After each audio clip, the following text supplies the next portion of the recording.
Selamat berjumpa kembali dalam channel bonsai kita.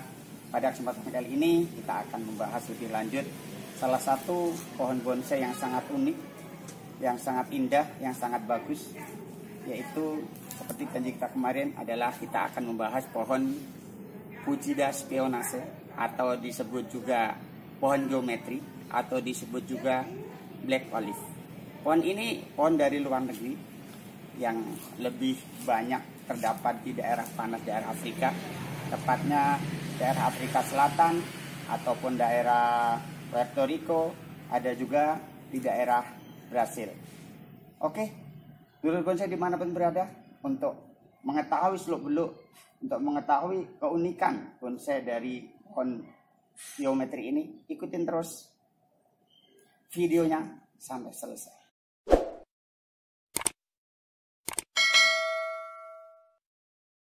Sedulur bonsai, pohon Fujida ini sangat unik sekali. Kita memilih dari beribu-ribu pohon. Kenapa kita pilih pohon Fujida ini?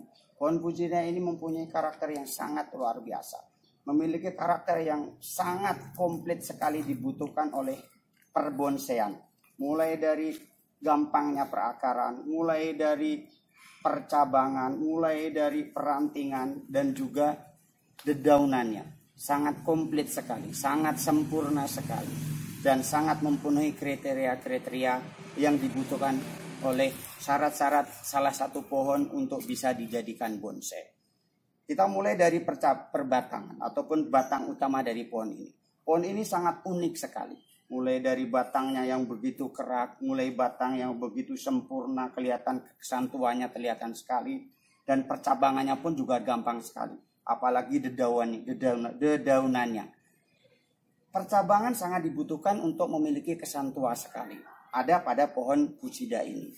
Pohon ini begitu juga gampang diatur percabangannya karena dia tidak sulit untuk dibentuk sesuai dengan kriteria yang dibutuhkan oleh perbonsaian Indonesia ataupun internasional. Dulur bonsai dimanapun berada, pohon Fujida ini saat ini belum banyak kita jumpai di kancah pameran di seluruh dunia. Karena mungkin memang sangat lambat sekali pengetahuan kita mungkin tentang perbonsaian, dan ini mungkin juga varian baru di dunia bonsai. Walaupun mungkin sudah lama, akan tetapi belum banyak orang mengetahui. Memang agak gampang susah pembudidayaan bonsai ini.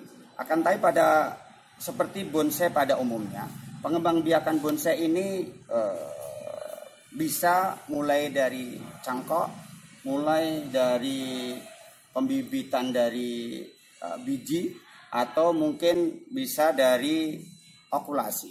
Kalau okulasi kita biasa menggunakan pohon lokal yang disambung dengan pohon ini. Pohon lokal kita biasa pakai pohon ketapang kencana yang hampir mirip. Ada sebagian teman kita yang menyebut bahwa pohon Fujida ini adalah ketapang mini. Dan ketapang lokal atau ketapang kencana adalah pohon yang ketapang daunnya besar. Maka percabangan bisa ngambil dari batang utama, atau percabangan bisa ngambil dari pohon ketapang kencana, sementara dedaunan bisa mengambil dari pohon Fujida ini.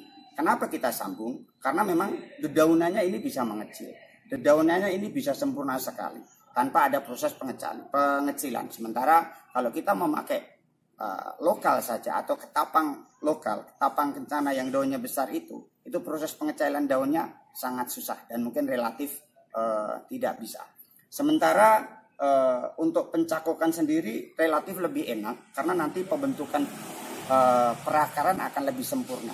Itu yang pertama. Yang kedua, pemilihan percabangan ataupun pemilihan bentuk gaya pohon, kita akan bisa menentukan di arah mana yang akan kita cangkok, yang bisa langsung kita jadikan bonsai, mulai dari bonsai mame, small, medium, atau bahkan large dan extra large. Tapi kebanyakan rekan-rekan semuanya lebih memilih yang cara yang kedua di antara 3 cara, yaitu lebih mencangkok. Karena kalau dari okulasi tadi ada kekurangannya. Sementara dari biji akan lambat sekali untuk proses pembesarannya. Dulur bonsai dimanapun berada, pohon fusida ini salah satu pohon yang begitu unik karena proses pengecilan daun tidak dibutuhkan, proses pembentukan ranting juga relatif gampang sekali karena saat dia tumbuh dia sudah mengarah kepada semua titik yang dibutuhkan. Jadi tidak banyak percabangan yang dibuang. Makanya gampang sekali kalau bahan bonsai ini kita buat untuk ukuran mami atau ukuran small. Kenapa? Tidak terlalu sulit untuk memenuhi percabangan ataupun perantingannya. Karena setiap tunas titik tunas mata, dia pasti akan tumbuh tunas. Dan tidak begitu berjubel. Andaikan kita mau membuang juga tidak terlalu gampang. Tapi saat kita membutuhkan di mana titik tumbuh, dia juga begitu gampang sekali. Selain itu juga ada keindahan lain dari pohon ini. Salah satunya adalah dia bisa berbunga. Bunganya dia kuning indah. Setelah berapa saat dia akan berubah menjadi buah. Dan ini juga bisa dikembangkan untuk pembibitan. Walaupun mungkin agak susah gampang. Karena mungkin faktor cuaca, faktor keadaan daerah, suhu mungkin mengaruhi. Karena memang kebanyakan pohon dari luar negeri itu akan susah beradaptasi. Persentase untuk hidup itu akan relatif sulit. Mungkin para pendahulu kita sangat berterima kasih sekali pada pendahulu kita yang sudah membawa pohon ini ke Indonesia. Yang saat ini mungkin pengembangbiakannya relatif lebih gampang karena mungkin sudah mulai adaptasi yang luar biasa. Saat awal-awal datang ke Indonesia mungkin juga sangat susah sekali. Akan tapi itu tidak jadi masalah. Jadi saat ini kita akan mulai membicarakan masalah keindahan ini tadi. Kembali lagi kepada keindahan pohon ini tadi. Pohon ini sangat kompleks sekali. Kembali lagi kita bicarakan sangat kompleks sekali. Bahwa hasil dari pembuatan bonsai ini akan sangat cepat dinikmati. Karena setiap saat kita pruning, saat kita gundulin, saat kita pilihin ranting, begitu gampang dia tunas, begitu gampang dia tumbuh daun baru, dan daun barunya itu juga begitu indah. Beda dengan yang lainnya, daunnya sangat berbeda. Dia agak ada warnanya yang begitu sangat berbeda, kontras dengan daun tuanya. Maka saat digundulin, saat dipruning, dia akan kelihatan indah sekali. Dia akan kelihatan sempurna sekali. Dia akan kelihatan mempesonanya dari perbedaan pohon fusida ini dengan pohon yang lainnya. Dulur bonsai dimanapun berada, dalam buatan bonsai kita mengenal ada beberapa gaya dan itu juga sangat menentukan. Mungkin beberapa orang acuh tak acuh dengan gaya, akan tapi dalam menentukan bonsai kita juga akan mengarah pohon itu gampang atau tidak, bagaimana kalau kita bentuk dengan gaya yang sesuai dengan harapan kita. Salah satu keindahan pohon fusida ini adalah dia begitu gampang dibentuk sesuai dengan karakter pohon ini, karakter ataupun bentuk yang disebutkan rekan-rekan saat diikutkan pameran. Ada disebutkan di sana ada 5 gaya bonsai, yaitu ada formal, informal, slanting, semi gasket, dan gasket. Dan pohon ini sangat kompleks sekali. Mau dibikin formal, dia bisa. Mau dibikin informal, dia juga bisa. Dibikin slanting, apalagi lebih gampang sekali. Dibikin semi gasket, lebih sempurna lagi. Apalagi dibikin gasket. Kenapa bisa seperti itu? Karena pohon ini sangat begitu sempurna. Pohon ini begitu spesial dengan percabangan, perantingan, dan dedaunnya sangat kompleks sekali. Kebanyakan rekan-rekan lebih memilih pohon ini untuk bisa dijadikan semi gasket atau gasket. Walaupun tidak menutup kemungkinan seperti gaya seperti informal ya. Agak meliuk. Karena memang sesuai dengan bahan pertama saat kita dapatkan. Akan tetapi yang menentukan ataupun yang menjadikan kita memilih pohon itu mau diarahkan dari 5 gaya itu tetap dari awal sekali kita melihat bahan tersebut. Karena memang tidak sulit untuk membuat pohon ini sesuai dengan harapan kita. Seperti yang kita sebutkan 5 gaya dasar bonsai tersebut.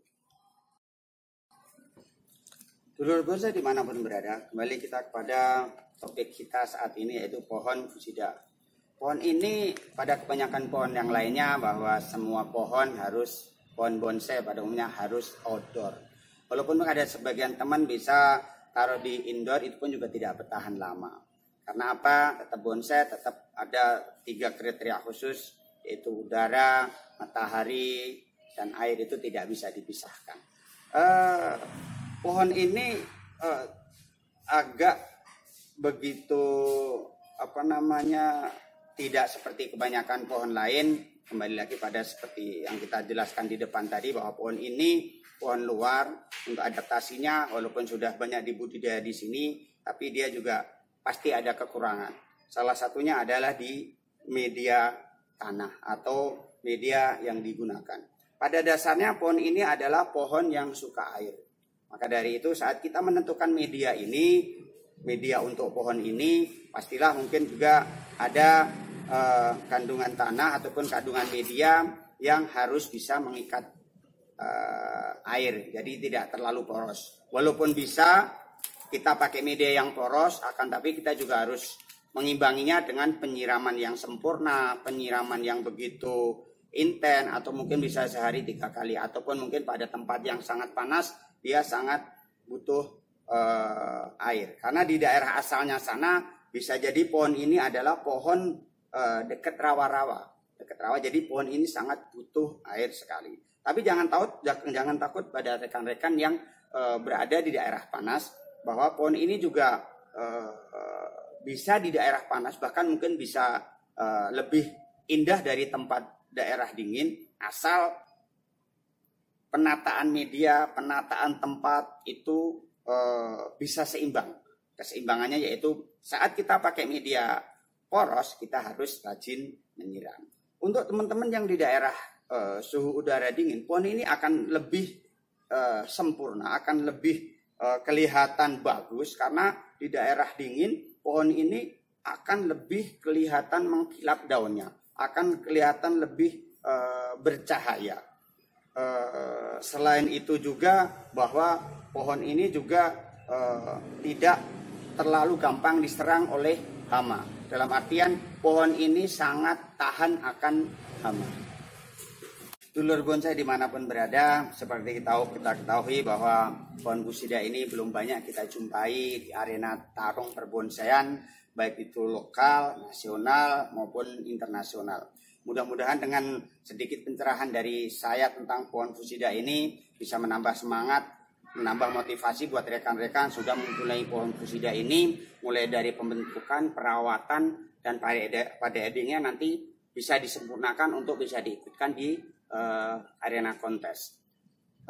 Rekan-rekan semuanya, pohon fusida ini memang agak relatif lebih agak mahal dibanding pohon yang lainnya, karena memang belum setiap gerai bonsai, belum setiap toko bonsai ada pohon ini, karena memang